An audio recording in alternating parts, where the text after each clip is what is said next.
السلام علیکم ورحمۃ اللہ وبرکاتہ۔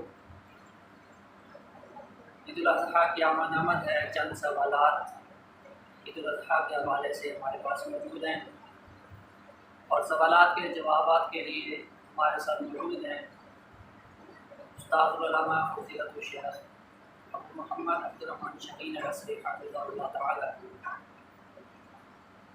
پہلا سوال یہ ہے کہ قربانی صاحب نصاب کے لیے ضروری ہے یا صاحب استطاعت کے لیے ضروری ہے؟ نحمده ونصلی علی رسولہ الکریم، اما بعد۔ قربانی کے لیے نبی اکرم صلی اللہ علیہ وسلم نے جو احکامات ارشاد فرمائے ہیں، ان میں سے نبی وسلم کا یہ فرمان ہے کہ علی کل اہل بیت اضحیۃ، ہر خاندان کے اوپر، فیملی کے اوپر، گھر کے افراد کے اوپر ایک قربانی۔ اور اس حدیث میں رسول اللہ صلی اللہ علیہ وسلم نے نصاب کی شرط بیان نہیں فرمائی ہے۔ علی کل اہل بیت، ہر مسلم جو گھرانہ ہے اس کے اوپر، فیملی ہے جو، اس کے اوپر قربانی ہے۔ بعض لوگوں نے یہ شرط لگائی ہے کہ قربانی کے وجوب اور فرضیت کے لیے یہ لازم اور ضروری ہے کہ وہ صاحب نصاب ہو، یعنی اتنی مالیت ان کے پاس ہو کہ جس کے اوپر زکوٰۃ فرض ہوتی ہے۔ لیکن یہ شرط قرآن اور حدیث سے صحیح طور پر ثابت نہیں ہے، کیونکہ نبی اکرم صلی اللہ تعالیٰ علیہ وآلہ وسلم مدینہ میں رہتے ہوئے 10 سال تک قربانیاں کیں، تاکہ آخری جو نبی صلی اللہ علیہ وسلم کا حجۃ الوداع مرحلہ تھا، آخری حج کا، اس میں نبی صلی اللہ علیہ وسلم نے 100 اونٹ ذبح کیے۔ اپنے گھر والوں کی طرف سے بھی ضحیٰ النساء بقرہ، ایک گائے بھی آپ نے ذبح کی اپنی بیوی کی طرف سے۔ اور نبی صلی اللہ علیہ وسلم مدینہ منورہ میں 10 سنین 10 سال رہے اور ہر سال قربانی ذبح کرتے رہے۔ تو اگر ہم نبی صلی اللہ علیہ وسلم کو دیکھتے ہیں تو نبی صلی اللہ علیہ وسلم نے اپنی حیات طیبہ میں کبھی بھی اپنے پاس اتنا مال جمع نہیں کیا ہے جس کے اوپر زکوٰۃ فرض ہوتی ہے۔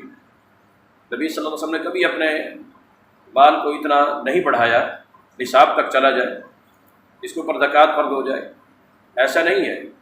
نبی صلی اللہ علیہ وسلم بذات خود صاحب نصاب نہیں تھے، مگر اس کے بعد قربانی جو ہے وہ پابندی کے ساتھ ادا کرتے رہے۔ تو اس لیے قربانی کے فرضیت اور وجوب کے لیے صاحب نصاب ہونا ضروری نہیں ہے۔ ہاں، صاحب استطاعت کا معنی یہ کہ ان کے اندر اتنی استطاعت اور طاقت موجود ہے کہ قربانی کے موقع کے اوپر وہ اس قربانی کو ادا کر سکتے ہیں، اور اتنی وسعت ان کے پاس موجود ہے، اتنی استطاعت ان کے پاس موجود ہے کہ وہ قربانی کا جانور جو ہے وہ خرید کر کے اللہ تعالیٰ کے نام پر ذبح کر سکتے ہیں، اپنے کھانے پینے اور گھریلو ضروریات کے علاوہ۔ اس قدر اگر کسی شخص کے پاس بات موجود ہے کہ کوئی جانور ایک چھوٹا، یعنی بھیڑ، بکری، دمبا وغیرہ، یا بڑے جانور میں گائے وغیرہ کے اندر، اونٹ وغیرہ کے اندر حصے ڈال کر وہ قربانی کرنا چاہے تو اس کے لیے کرنی پڑے گی۔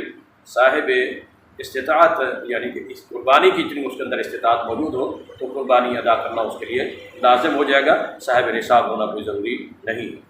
الحمدللہ قاری محمد یاسین صاحب حفظہ اللہ تعالیٰ یہ چینل چلا رہے ہیں، دینی، معلوماتی، دعوتی اور تبلیغی اور اصلاحی اور تحقیقی۔ الحمدللہ اس میں مختلف دیگر علماء کرام کے ساتھ بھی اور خود اپنے طور پر بھی اللہ تعالیٰ نے جو ان کو علم عطا کیا ہے، الحمدللہ یہ دین کی خدمت کر رہے ہیں اور دین کی سربلندی کے لیے محنت اور جدوجہد کر رہے ہیں۔ اللہ تعالیٰ سے دعا ہے کہ اللہ تعالیٰ اس محنت کو شکر قبول فرمائے، اور اللہ تبارک و تعالیٰ اس چینل کو بھی جو ہے وہ پورے عام سے نوازے۔ سامعین سے اور ناظرین سے گزارش ہے کہ اس کو جو ہے وہ شیئر بھی کریں اور لائک بھی کریں، اور دوسرے احباب کو بھی اس کی ترغیب دیں۔ جزاکم اللہ احسن الجزاء۔ سبحانک اللہم و بحمدک، اشہد ان لا الہ الا انت، استغفرک و اتوب الیک۔ جزاکم اللہ۔